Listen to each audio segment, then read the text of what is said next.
ఇంకా ఇవ్వలేదు, సాయంత్రం లోపల ఇస్తారని తెలియదు. 110 కోట్లు దాని బడ్జెట్.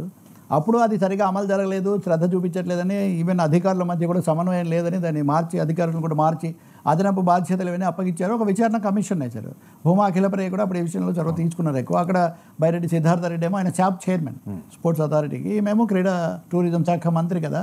సో అప్పుడేమో అన్ని చోట్ల ఆడించడం చాలా మంచిది, ఇలా చాలా ప్రచారం అయినప్పటికీ నాసిరకం ఇవి కొన్నారు, అసలు లేనిపోయిన బిల్లులు చూపించారు, ఇదంతా మోసం జరిగింది అని ఆరోపణలు.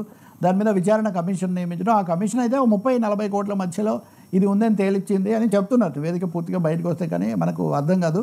ఇంకా చెప్పారా లేదా ఇంకా ఇన్వెస్టిగేట్ చేయాలి అని వాళ్ళు ఏమైనా సిఫార్సు చేశారా? ఇందులో రోజా, సిద్ధార్థ రెడ్డి ఇద్దరు దీనికి అవుతారు. రోజాను వెంటనే అరెస్ట్ చేస్తారు. వాళ్ళ టార్గెట్స్లో ఇంతవరకు రోజా దగ్గరికి వెళ్ళలేదు కదా ఏ కేసులో కూడా. ఇప్పుడు పేరునని లేదా కొడాలని, వల్లభనేని వంశీ, ఇలా వివిధ దశల్లో అనేక మంది మీద చర్యలు తీసుకున్నారు.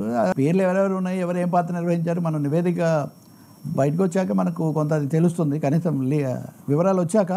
కానీ తీవ్రమైనది అవకతవకలు జరిగాయన్నది. ఇప్పుడు ప్రభుత్వ పథకాలు కోట్లతో ముడిపడిన వాటిలో ఇట్లాంటివి జరుగుతాయి. ఎవరికి ఇప్పుడు ఏమీ పెద్ద సందేహాలు ఏం లేవు.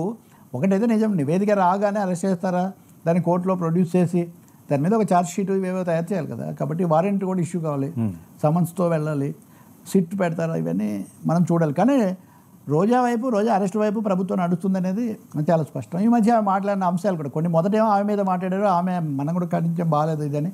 కానీ ఆ తర్వాత ఆమె చాలా మాట్లాడారని, ముఖ్యంగా ఈ ఆనం వెంకటరమణారెడ్డి ఇలాంటి వాళ్ళు, ఆయనే ముఖ్యంగా అక్కాకాన్ని ఇలా మాట్లాడవచ్చు కానీ అలా మాట్లాడవచ్చు అని ఆయన ఇంకా చాలా తీవ్రంగా మాట్లాడటం. ఒక విధంగా టీడీపీ వర్గాలు ఆమె తమ మీద చేసిన దాడికి తగిన ఎదురుదెబ్బ తీయాలి, లేదా ఇంకా చెప్పాలంటే గుణపాఠం నేర్పించాలి, ప్రతీకారం తీర్చుకోవాలని దీంట్లో కూడా ఉన్నారు. ఇప్పుడు వాళ్ళకి సహజంగా ఈ నివేదిక కూడా ఒక అస్త్రంగా మారుతుంది. కాబట్టి ఈ ఆడదాం ఆంధ్రతో రాజకీయ లీగల్ అస్త్రాలు ఎలా ఎలా వాడతారో మనం చూడాలి. అది ఈరోజు జరగవచ్చు, లేదా రేపు ఎల్లుండి అయినా కావచ్చు. వాళ్ళ నివేదిక వచ్చాక ప్రభుత్వం ఇచ్చే ఆదేశాలు, వాళ్ళు తీసుకునే వ్యూహాత్మక నిర్ణయాల మీద ఆధారపడి.